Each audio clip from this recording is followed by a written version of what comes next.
the photon fusion case. Lucian, can you hear us? Yes, I can hear you. I hope you. Great, yeah. So I'm going to say a little bit about SuperChic for, in particular, in terms of developments relevant for heavy ions, which we discuss in those two papers there. Although that there are other ones which deal with applications to PP and various things which I won't talk about today.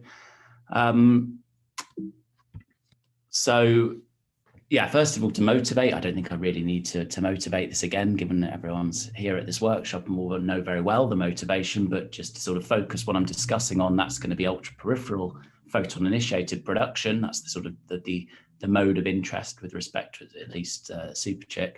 And of course, you have the color singlet photon giving you your clean events with intact ions, or at least low multiplicity final state. And these are two very interesting examples of that, both of which we've heard about from various talks today, indeed, about so tau G-2, so tau pair production, and light by light scattering, or ALPS, or just the diphoton final state, if you like, however it's produced, and the interesting things you can do with that. And so the idea here is that you're using the LHC as a gamma-gamma collider. So yeah, SuperChic is a common platform for all sorts of things. Also, QCD-induced CP, which actually we've heard a little bit about in the heavy ion case, but also in PP and photo production and all of those things. But for us, in the heavy ion case, it produces these channels are the kind of most relevant ones. So in lead, or indeed P-lead, for example, one can have lepton pair production, light by light scattering, ALPS, and monopoles, at least within the sort of leading order framework, if you like. So all of those are implemented, but of course, always open to collaboration and discussion to extend these things. So I thought I'd just sort of say a little bit about, getting a little bit technical, but just at least setting the picture of what goes into the Monte Carlo, because it's really not too complicated at the end of the day. The baseline here to model this sort of process is to use the equivalent photon approximation. So one simply has a gamma-gamma to X cross section, so here gamma-gamma to gamma-gamma, and two fluxes of photons from the lead ions. And these are given in terms of exactly the electromagnetic form factors of the ions, which, to the very zero for approximation would just be sort of point particles with charge Z, but of course they have some finite extent, and there's a form factor, and you can model it, and there's lots of data from many decades before, which give you sort of precise inputs for these things. So that's what you use, the sort of Wood-Saxon form, and within that sits the radius of the ion and the thickness of the skin, and these things are, as you can see from the number of decimal points they're quoted to, very precisely determined. In terms of what that gives for your prediction, that gives a Q-squared of photon virtuality dependence, which essentially, because of the large radius of the ion, is very peaked at low Q-squared. So these are the results for lead and copper, just taken as two representative cases, and essentially they fall off to zero at a scale of order, essentially 1 over the ion radius. So that's fine, that's all very well understood, but of course there's the final element of the calculation, which is always the fact that you've got to include the possibility that the ions themselves could interact in addition to this. So you don't really have a pure photon-photon collision, of course, and that can cause complications. So what do you do? Well, the basic approach is to say, well, you think about it in terms of the impact parameter of the colliding ions, and you simply say that if they overlap in impact parameter, so that the impact parameter difference here is less than the kind of the sum of the two ion radii, they'll interact strongly, and this will not be a low multiplicity event anymore. It won't be an exclusive event, if you like. The ions won't remain intact, certainly. Okay, that's obviously the first approximation. Really, it's not going to be as discrete as that, but it will basically follow that trend. But one can be a bit more precise, and one can write schematically, again, an impact parameter. So you integrate over the impact parameter of the colliding ions. You have the cross-section, gamma-gamma to whatever. That's what I just discussed before. And you include this thing here, which essentially represents exactly that, the kind of survival factor, the probability for no additional particle production. And then this kind of cut would correspond to a theta function in BT, right? That would be the first approximation, nothing more than that. But that's not exact. One can be a bit more careful. One can, and I won't go into all of the details of this, but one can model this thing in terms of the individual kind of QCD interactions between the particles that make up the ions, the nucleons that make up the ion, and you integrate over the densities of those within the ions, and you also multiply by the inelastic interaction probability between them. So that's sort of what's going on there. And that gives you a result which broadly looks like something like this, the sharp cutoff you'd have. So that's what this step would be, but it is a bit, as you see, a bit smoother. And in fact, basically because of the finite range of QCD extends a little bit beyond the kind of strict radii of the ion. So you get extra inelastic interactions even slightly beyond that in impact parameter. So you can model this all, and of course, in a standard, as we know, PP or lead-lead collision, there would be lots of extra activity, but as the clue is in the name, for an ultra-peripheral interaction, you're in a very special situations. Namely, as I described before, the photon virtuality is very low, and that means an impact parameter, they're very far apart. So that means actually, a lot of the time you sort of avoid this issue that the survival factor tends to be close to 1. And this is sort of a way of plotting that. So what I've actually plotted here is the pure equivalent photon cross-section with some lower cut on the impact parameter between the colliding lead ions in this case, and taken that as the ratio of the total equivalent photon. So that just tells you how much of the cross-section comes from sort of impact parameters larger than that BT. And you can see that, at the level of 2RA, you're talking about 80% of it, and it falls off rather slowly. So this thing is, again, not exactly unity. It's not a sharp theta cutoff, but one can model it. And the point is that whether you do that in impact parameter space or transverse momentum space, the idea is the same.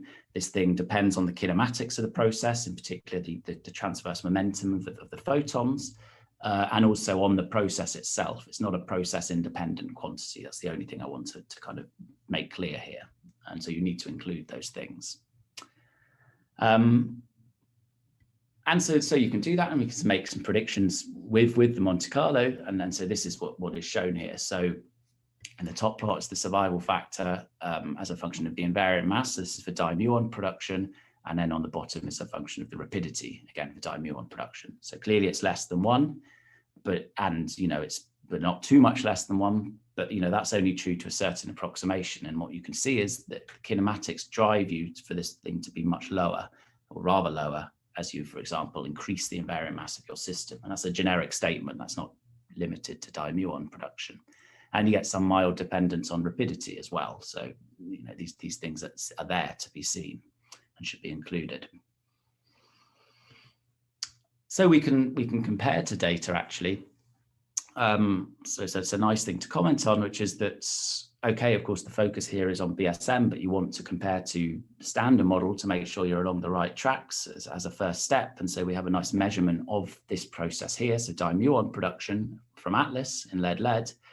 The differential data is not publicly available, at least yet, so I won't compare to that, but we can at least compare to the total cross-section. So that's the measured cross-section within the fiducial cuts. And that's what you get if you ignore the survival factor, so certainly rather higher.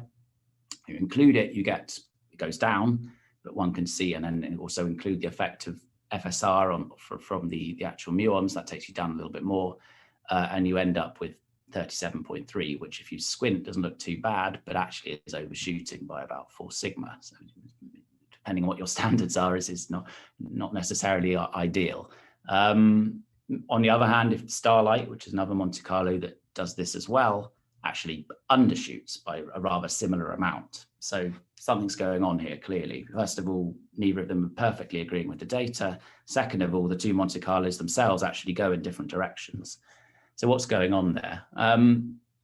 So this was actually touched on or discussed a couple of times by Mateusz in his talk. And so it's worth talking about again. And it's this impact parameter cut that's included in addition in Starlight. So again, the survival factor is a function of the impact parameter between the colliding ions. If they get too close in impact parameter, they'll interact inelastically and you won't have the clean event you want. But what's included in addition in Starlight is a cut on the impact parameter between the dimuon system and the lead ion in particular. This is required to be greater than the ion radius. Put bluntly, this is essentially an unphysical cut. It's essentially, you could, I suppose, argue was there to include the possibility of inelastic interactions between the muons and the lead ions, but that's certainly not a QCD interaction, which is what survival factor after all is all about. And then, there can be higher order QED effects in exchanges there, but as I'll discuss, those are actually rather small and wouldn't be included in this way anyway. But okay, if you're not convinced by that, though, theorists arguing amongst themselves, what we showed in our paper is that actually the data also disfavors this cut. So forget about the total rate, you can look at the differential data. So this is a function of these K-min and K-max, which, without going into the details, essentially are the related to the energies of the colliding photons, which can be reconstructed from the muon kinematics. And the only point to make here is on the right plot, they plot the ratio of the data to Starlight, and you can see that it's clearly not doing too well in various regions. And what we've done is we've taken our Monte Carlo, we've imposed this unphysical cut, and what you do is you reproduce exactly that behavior. So really, the point is that it's that cut that's driving this discrepancy between data and the Monte Carlo. So if we impose this cut on our prediction, this unphysical cut on the prediction, you go down to about 30, which is rather in much better agreement with Starlight, they say, I would say. So that essentially explains to a very large extent the difference between the two Monte Carlos, although maybe there's a little bit of difference to understand further. So basically, if you take that away from the Starlight case, both of us are going to be expected to overshoot to some extent. And so that's what I state here. So okay, we're kind of overshooting the data a little bit. What are the theory uncertainties here? And naively, one might think the survival factor is the sort of thing that you want to kind of point at if you're going to look at anything that's going to cause this sort of discrepancy, if you want to call it that. But actually, again, that's not that, well, it's not really possible. Even to get a 10% variation from a reasonable variation in your survival factor seems reasonable. It's actually very hard to do. And again, that just comes back to the fact that these collisions are generally very peripheral. So they're just generally outside the range of QCD. So it doesn't matter what you do in your modeling of your QCD interactions between ions, it's just sort of not going to affect things. And this quantitatively you can do without going into the details of how you model this or that parameter of the survival factor. You can just go back to the very basic first approximation. You cut out the cross section if the ions overlap in their terms of their radii. And if you do that, you get this value here, which is a little bit higher than the more realistic case, as I've discussed.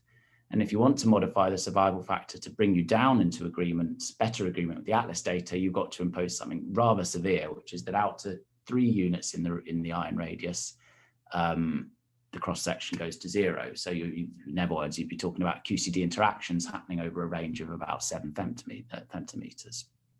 So it's hard to imagine that any sort of realistic model could sort of do that. And the flip side is that really we don't expect there to be a huge uncertainty associated with this thing. There is some uncertainty, but actually, it's at the percent level. So what could be going on here? And these are sort of generic considerations, not just for dilepton production, which I'm not going to go into detail of, but at least it's worth kind of mentioning them as these are the kind of things you might need to worry about. Maybe higher order QED effects of this sort. So those are additional exchanges. There's an interesting paper fairly recently which suggests those could cause a 10% effect, but other calculations in the literature suggest it should be much smaller, and certainly sort of general considerations would point in that direction. Unitary corrections, so that's additional loops like this. Again, it's all about the fact that you've got the Z enhancements for each ion and so on. It means these things can be rather enhanced. And indeed, calculations, in fact, precisely in this paper here, suggest that actually 50% of these dimuon events will be accompanied by at least one additional electron-positron pair. And so if you're imposing a veto, that could, of course, cause issues. The point is, though, that these are very, very strongly peaked, essentially at threshold, so you probably are going to be too soft to see, but that's something that requires consideration. Ion dissociation, the ions can break up. This isn't in our Monte Carlo, it is in Starlight, but the dominant thing here is additional photon exchanges, which essentially act in a sort of unitary way. So the total cross-section should be unchanged by that. And it's also worth mentioning that other inelastic production is subtracted from the data. Finally, QED FSR, I say this is included via Pythia, but it's at least worth recalling that the production of these sort of back-to-back leptons is particularly sensitive, perhaps more than in a kind of standard inclusive production channel, for example. So all of these things are clearly kind of relevant and are not limited to dimuon production. The final kind of thing to comment on then is that it's nice to see, of course, the Monte Carlo predictions also being used for light by light data, comparisons there. But interestingly there, it's not just us, other theory predictions as well actually lie somewhat below the data, so the other direction. And when you look at the differential distribution, that seems to be focused rather in the lowest mass bin. So that's sort of interesting. So I'm not the first person to point that out, but it's certainly worth keeping an eye on.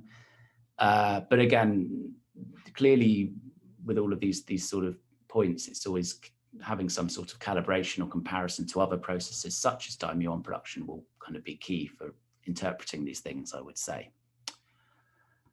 Okay, so just to finish by going back to the first slide, we've seen some very nice results by Muriel and Christoph and many others, which have made use of the Monte Carlo, and it's a nice tool, I think, for these sorts of processes. Again, these are the ones which are included at the moment, which are most relevant, but certainly open to further collaboration and discussion for those or other ones.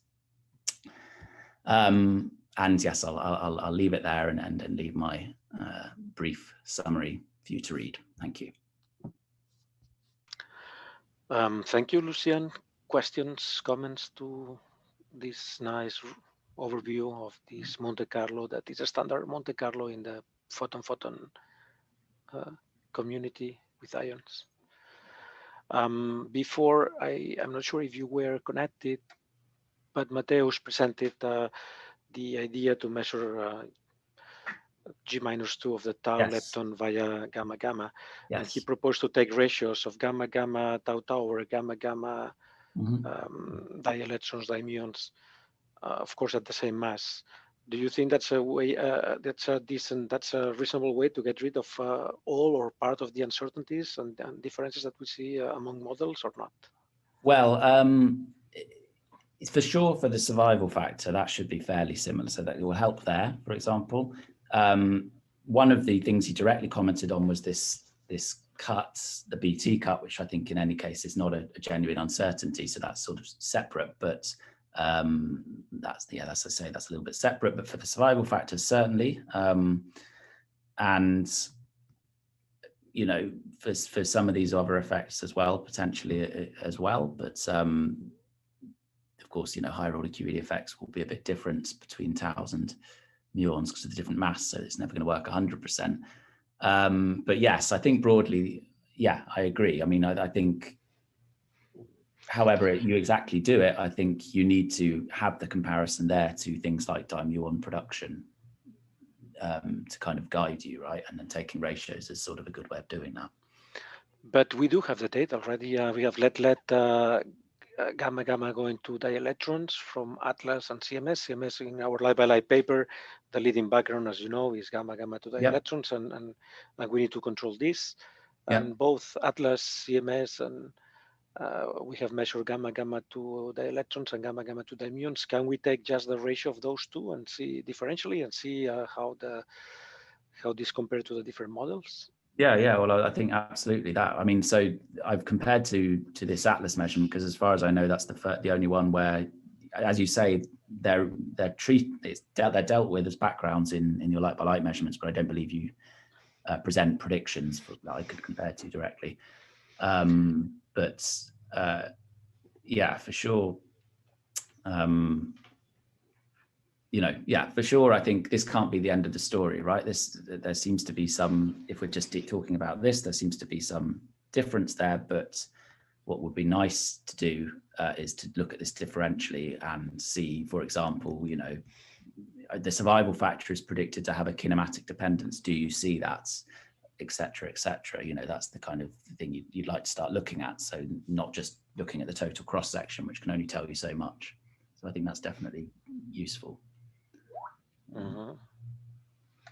Mateusz? Hi, yes. So I'd like to have a comment, related comment to that. So I already read your paper, so I'm a bit familiar with all of these, considerations. But on your slide 16, you mentioned these two papers concerning higher order QED effects, and there's be some, contradiction between the two. Yes. So I think it might be also worth to check what is going on in this direction, because I also remember some other papers from Serbo for the electron case, and there they claim like a -20% effect. So the higher, yeah, the literature is not totally easy to get through. That's certainly true. But I mean, we talked to Serbo and some of the others. Well, my Russian collaborators talked to them, mainly in Russian perhaps, but about these things, and that was their statement when the dust settled, was that it couldn't be that large for specifically for dimuon production. But I'm not taking a position here either way. I mean, it certainly needs to be checked. I agree.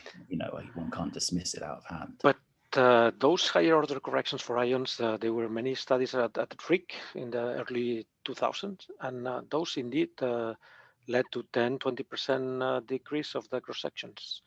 So there are papers by Boltz and company at the time, and those people in the 90s and the early 2000s, they were computing all these higher order corrections, and they all predicted 10-20% depletion of the cross section at Rick energies. I don't know if this possibly that as Matthias mentioned, dielectron production is. I mean, as you can see from that, there's a significant difference in the expected in the level of the effect between dielectron and dimuon production. So in a sense, that would also give you, measuring both channels would give you potentially a handle on whether that's seen in the data as well, right? But so those 10 and 20% you're probably referring to for dielectron rather than dimuon potentially. Yes, I think it was dielectron. Yeah, so there's a kind of mass suppression in the dimuon case. So I think that's the main point, really. I think that's the main reason why these authors are skeptical of this. The 10% there is because it's specifically for dimuon production, or even I think maybe it doesn't even distinguish between that and dielectron, but so that there are definitely reasons to worry there. Yes, and if I may, it might be also interesting to get a feeling what would be the size of the higher order correction for light scattering process. Yes, yes. Well, small, I would have thought, but or you mean, of course, there's different types. I should get the diagram up if it exists. There's one. Of course, there are higher order corrections within the loop, which are known. But I get maybe you're not worrying about them. You're rather worrying about interactions with the lead ions. I don't know. Yes, exactly. So I think some time ago I glimpsed the literature for the Delbrück scattering and the similar type of Coulomb corrections. They call it like this. And yeah, well, they must be there. They must be there. You can exchange a photon just as well there, and it will have the similar enhancement from the lead ion. So I would expect it to be suppressed for a similar reason as in the dimuon case. In other words, that you essentially end up with a suppression that's of order Q squared over the kind of mass scale of the process. And so this would be something like the diphoton invariant mass, but that's just guessing. I don't know. Yeah, I mean, I checked some numbers for the Delbrück scattering. Of course, one cannot compare it directly with this direct scattering at the LHC, but for this low energy Delbrück, well, these corrections were quite high at the level of +20, +30%. So yeah, I'd be interested if you could send me the link to that. I'd be interested to see that. Oh, yeah, what I'm just saying is they might go into the totally opposite direction as compared to dielectrons, for example. Yeah, it's possible. It's possible. I don't know. My guess would be that you'd expect them to go in the same direction, but there's not really much basis for that. So it's perfectly possible. Of course, then that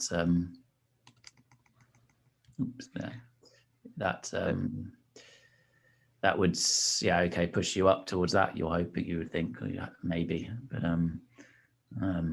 and certainly you would maybe it would be larger at low mass. I don't know. Elena, you have a question or comment on this? Yes, I have a question. First of all, thank you for very interesting approach. I'm just curious because you mentioned in introduction that your generator applies for ultra-peripheral collisions with a very low multiplicity. I'm just curious.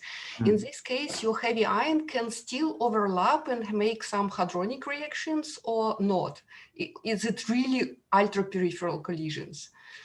Well, if I understand you correctly, we include a survival factor which says that doesn't happen. So we're only interested, of course, there will be events where they do overlap and something else will happen and it will have some higher multiplicity. But we just sort of say we can't model them. We just want to include a probability that the ions don't interact in addition. So just sticking to the low multiplicity ones, but we claim that we can calculate this probability very well. Okay, thank you. Because as soon as even they overlap a little bit, then you have might be to worry about dynamics, and then might be equivalent photon approximation would not be the best because then photons could be produced from other sources. But it's fine. Thank you very much. Thank you.